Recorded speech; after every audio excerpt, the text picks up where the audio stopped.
ചോദ്യം: സമയവും കാലവും പെട്ടെന്ന് കടന്നുപോവൽ ലോകാവസാനത്തിന്റെ അടയാളമാണോ? ഉത്തരം: അതെ. ഒരു വർഷം ഒരു മാസം പോലെയും, ഒരു മാസം ഒരു ആഴ്ച പോലെയും, ഒരു ആഴ്ച ഒരു ദിവസം പോലെയും, ഒരു ദിവസം ഒരു മണിക്കൂർ പോലെയും തോന്നും. ഒരു മണിക്കൂർ ഒരു തീപ്പൊരി പാറും പോലെ പെട്ടെന്ന് തീരും. സമയത്തിന്റെ വേഗത ഇന്ന് നാം വളരെയേറെ അനുഭവിക്കുന്നു. ആർക്കും ഒന്നിനും സമയമില്ല. ദിവസവും 24 മണിക്കൂർ ഇല്ലാത്തവർ ആരെങ്കിലുമുണ്ടോ? സമയത്തിന്റെ വേഗത തടഞ്ഞു നിർത്താനാവുന്നില്ല. ചോദ്യം: എന്താണിതിന് കാരണം? ഉത്തരം: കാലത്തിന്റെ ഐശ്വര്യക്കുറവ്. പ്രശ്നങ്ങൾ കാരണം ടെൻഷൻ കൂടുതലായതിനാൽ കാലം കടന്നുപോകുന്നത് മനുഷ്യനറിയില്ല. ചോദ്യം: ഇത്രയും വേഗത്തിൽ കാലം കടന്നുപോവുക ആരുടെ കാലത്തായിരിക്കും? ഉത്തരം: ഇമാം മഹദിയുടെ അല്ലെങ്കിൽ ഈസാ നബി അലൈഹിസ്സലാം ഇറങ്ങി വന്നതിന് ശേഷമോ ആയിരിക്കും. ചോദ്യം: ദീനിന് വേണ്ടിയല്ലാതെ ഇൽമ് പഠിക്കൽ ലോകാവസാനത്തിന്റെ ഭാഗമല്ലേ? അതെ. ധനത്തിനും സ്ഥാനത്തിനും വേണ്ടിയായിരിക്കും. ദീനീ ഇൽമ് പഠിക്കാനും മക്കളെ പഠിപ്പിക്കാനും ഇന്ന് എത്ര പേർ തയ്യാറാണ്? പള്ളി ദർസുകളും ഭക്ഷണത്തിന് വീട്ടിലേക്ക് വരുന്ന മുതഅല്ലിമീങ്ങളും എത്രമാത്രം ചുരുങ്ങിയില്ലാതെയായി.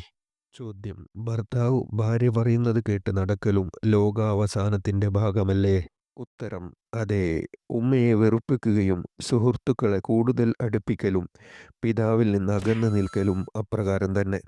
സുഹൃത്തുക്കളുടെ ലോകത്ത് പറന്നുല്ലസിച്ച് നടക്കുന്ന പലരും ഇന്ന് മാതാപിതാക്കളെ ഒരു ഭാരമായി കാണാൻ തുടങ്ങുന്നു. ചോദ്യം: അപ്പോൾ നമ്മുടെ നാട്ടിലും വൃദ്ധസദനങ്ങൾ വിജയിച്ചത് പ്രവാചക പ്രവചനത്തിന്റെ അമാനുഷികതയ്ക്ക് നിദർശനമല്ലേ? ഉത്തരം: അതെ. വൃദ്ധർക്ക് വിലയില്ലാത്ത കാലമാണിത്.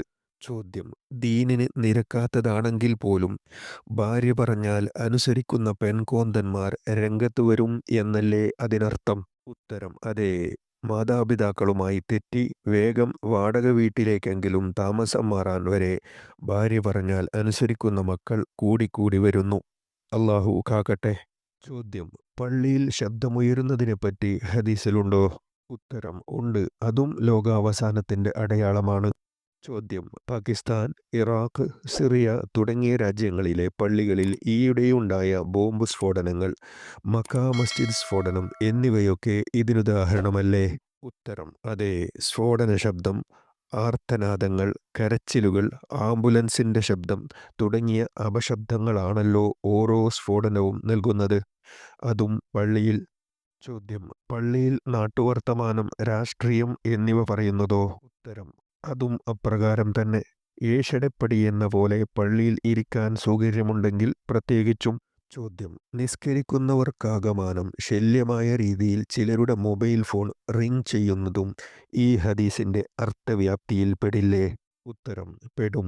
എത്ര ബോർഡ് എഴുതി വെച്ചാലും പലരും മൊബൈൽ സൈലന്റ് പോലും ചെയ്യാതെ നിസ്കരിക്കുന്നു.